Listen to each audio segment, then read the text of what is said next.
नमस्कार, आप देख रहे हैं नेक्स्ट 9 न्यूज़ और मैं हूं आपके साथ मनीष कुमार सैनी। झारखंड में बांग्लादेशी घुसपैठ के मुद्दे को लेकर पक्ष और विपक्ष के बीच अब सियासी खींचतान देखा जा रहा है। झारखंड विधानसभा सत्र में भी अब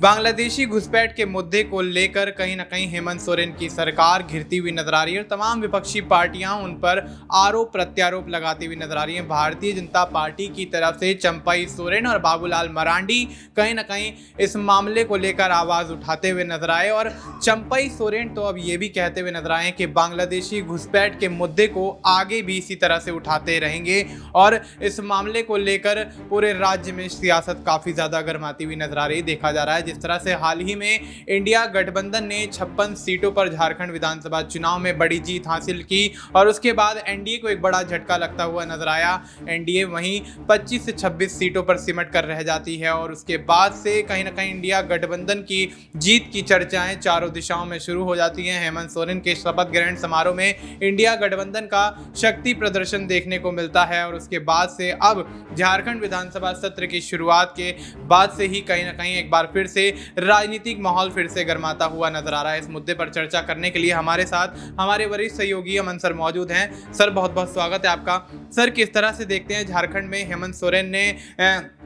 जब यहाँ पर मनी लॉन्ड्रिंग के केस में गिरफ्तार किए गए थे, उसके बाद जब यहाँ पर जमानत उनको मिलती हुई नजर आई, वापस यहाँ पर सीएम की गद्दी पर आसीन होते हुए नजर आए चंपई सोरेन ने वो पद छोड़ा। उसके बाद चंपई भारतीय जनता पार्टी में चले जाते हैं और सरायकेला से चुनाव लड़ते हैं, वहाँ से चुनाव जीतते भी हैं। हालांकि 27 आदिवासी बहुल इलाकों की सीटों को बचाने में नाकामयाब रहते हैं, लेकिन अपनी सरायकेला वाली सीट को बचाते हुए नजर आते हैं। लेकिन अब जिस तरह से विधानसभा सत्र शुरुआत होता हुआ नजर आ रहा है और उसके बाद से लगातार चंपई सोरेन और बाबूलाल मरांडी जिस तरह से झारखंड में बांग्लादेशी घुसपैठ के मुद्दे को लेकर सरकार को घेरते हुए नजर आ रहे हैं, तो क्या लगता है क्या वाकई इस मामले को लेकर आगे भी सियासत गर्माती हुई नजर आएगी? क्या जिस तरह से चंपई सोरेन के जेएमएम में वापसी के कयास लगाए जा रहे थे अब उन पर विराम लगता हुआ नजर आएगा? क्या कहना चाहेंगे? देखिए, पहली बार तो बांग्लादेश का मुद्दा कोई पहली बार नहीं। आपने देखा कि झारखंड चुनाव के दौरान चाहे हेमंत शर्मा, विश्वा शर्मा हो या फिर बीजेपी के और बड़े नेता हों, लगातार इस मुद्दे के ऊपर बात करते रहे, ये मुद्दा उठाते रहे और लोगों के बीच जाकर तमाम तरह से चाहे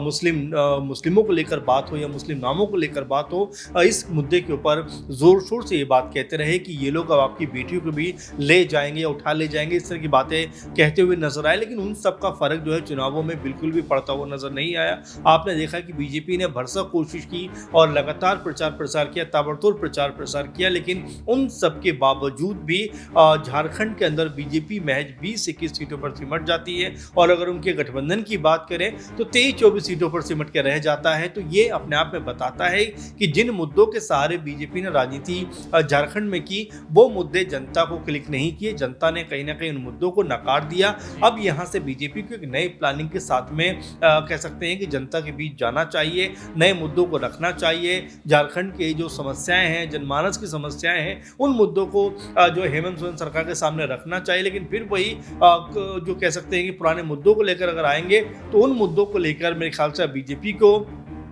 कोई पॉलिटिकल फायदा होता हुआ नजर नहीं आएगा। और साथ में देखिए, बांग्लादेशी घुसपैठ की लगातार बात होती है तो जाहिर बात है यही बात कुछ दिनों पहले अरविंद केजरीवाल भी कहते हुए नजर आए थे जब रोहिंग्या मुस्लिमों को लेकर बात उठी कि भाई जो रोहिंग्या मुस्लिम है कहाँ से आ रहे हैं, बॉर्डर पार करके अगर मान लो आ रहे हैं तो बॉर्डर पर सिक्योरिटी किसकी होनी चाहिए। तो इस तरह के तमाम सवाल उठा रहे हैं और ये भी कह रहे हैं कि जो बीजेपी है वो अपनी कह सकते हैं कि जो उनको करना चाहिए उससे बचने के लिए कहना कि राज्य सरकारों के ऊपर आरोप मढ़ते हुए नजर आते हैं। लेकिन अगर सीमा सुरक्षा की जिम्मेदारी बीजेपी के ऊपर है तो आखिर रोहिंग्या मुस्लिम हो या बांग्लादेशी हो, आखिर कैसे घुसपैठ कर ले रहे हैं, इसमें बीजेपी को जरूर बताना चाहिए। और साथ में ये भी कहीं ना कहीं स्पष्ट हो जाता है कि जो सीमा की सुरक्षा जो चौकसी के साथ में होनी चाहिए वो चौकसी के साथ में नहीं हो पा रही है। लगातार यहाँ पर वो सेना के ऊपर तमाम चीज़ों के ऊपर सवाल कह सकते हैं उठवाने को मजबूर कर रहे हैं। ये अरविंद केजरीवाल और तमाम लोगों ने कहा कि भाई इससे तो जो सेना का मनोबल है वो टूटता हुआ नजर आएगा और लगातार जो राजनीति के लिए, क्योंकि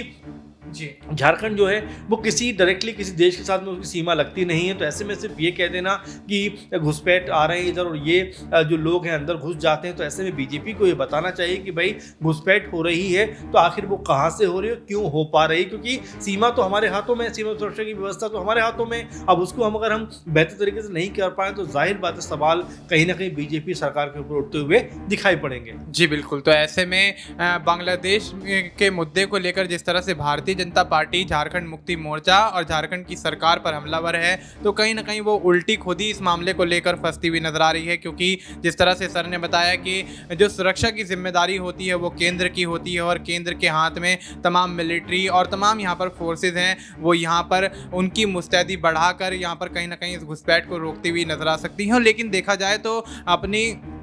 दायित्व से, अपने कर्तव्यों से पीछे हटकर कहीं ना कहीं सरकार के ऊपर, राज्य सरकार के ऊपर जिस तरह से भारतीय जनता पार्टी सवालिया निशान खड़े कर रही है, तो हो सकता है कि विधानसभा के अंदर इस मामले को लेकर और भी ज़्यादा तेज हंगामा होता हुआ नजर आए और भारतीय जनता पार्टी और चंपाई सोरेन अपनी ही बातों में उलझते हुए नजर आए। लेकिन देखा जाए तो जिस तरह से झारखंड के अंदर प्रचंड जीत हासिल करी है, कैबिनेट विस्तार किया है, मंत्री पद विभागों का बंटवारा भी कर दिया है, लेकिन अब जिस तरह से यहाँ पर झारखंड के अंदर देखा जाए तो हेमंत सोरेन क्या वाकई तमाम योजनाओं के तहत यहाँ पर झारखंड की जनता को साधने का प्रयास कर पाएंगे? क्या झारखंड की जनता के अंदर फिर से वही विश्वास एक बार जताते हुए नजर आएंगे? क्योंकि जिस तरह से जनता ने उनका साथ विधानसभा चुनाव में दिया, तो क्या उसके लिए बखूबी यहाँ पर काम करते हुए नजर आएंगे? क्योंकि विधानसभा का सत्र शुरू हो गया है, तमाम नए नए मुद्दे यहाँ पर उठते हुए नजर आएंगे। लेकिन सर अगला सवाल ये रहेगा कि जिस तरह से कयास यहाँ पर लगाए जा रहे थे कि सीता सोरेन और चंपाई सोरेन को भारतीय जनता पार्टी में वो तवज्जो, वो इज्जत नहीं मिल रही, वो मान सम्मान नहीं मिल रहा है जो कि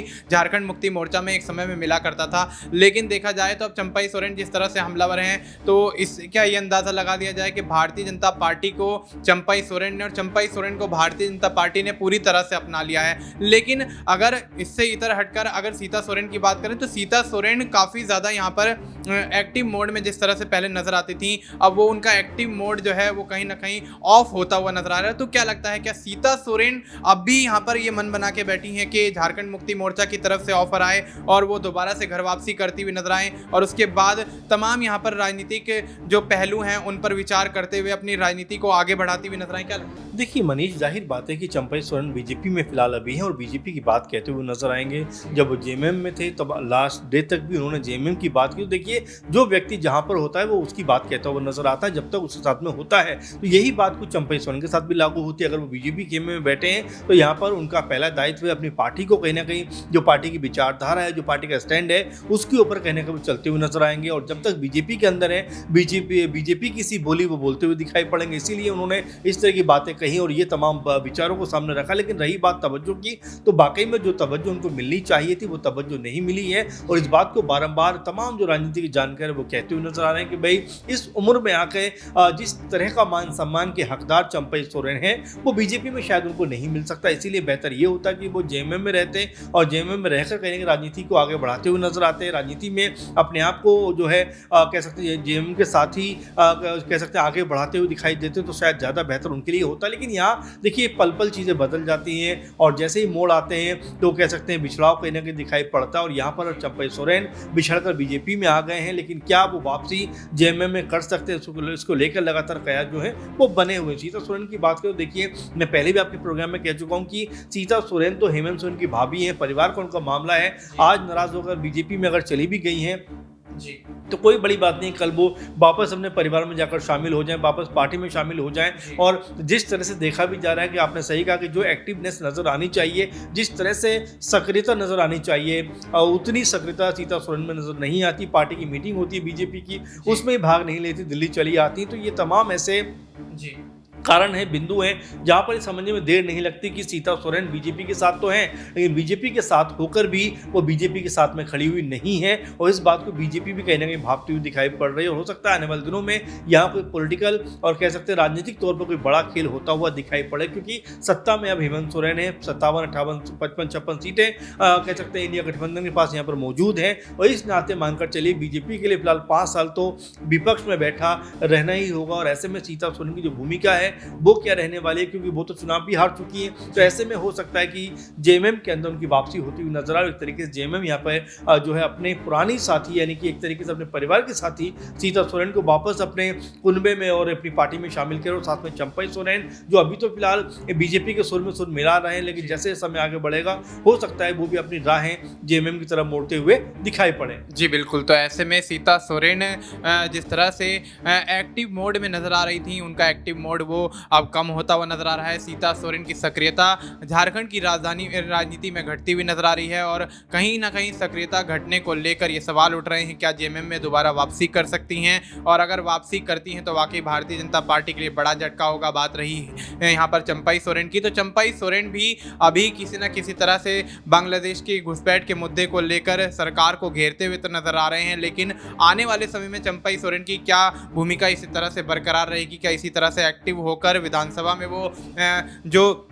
सत्ता पक्ष है उसके खिलाफ आवाज़ उठाते हुए नजर आएंगे, या भारतीय जनता पार्टी वो तवज्जो उनको नहीं देगी, तो चंपई सोरेन भी कहीं ना कहीं जेएमएम की तरफ दोबारा रुख करते हुए नजर आएंगे। फिलहाल आपको इस मुद्दे पर क्या कुछ लगता है, आप अपनी राय हमें कमेंट करके बता सकते हैं। बाकी देश और दुनिया से जुड़ी तमाम जानकारी के लिए आप देखते रहिए नेक्स्ट 9 न्यूज़।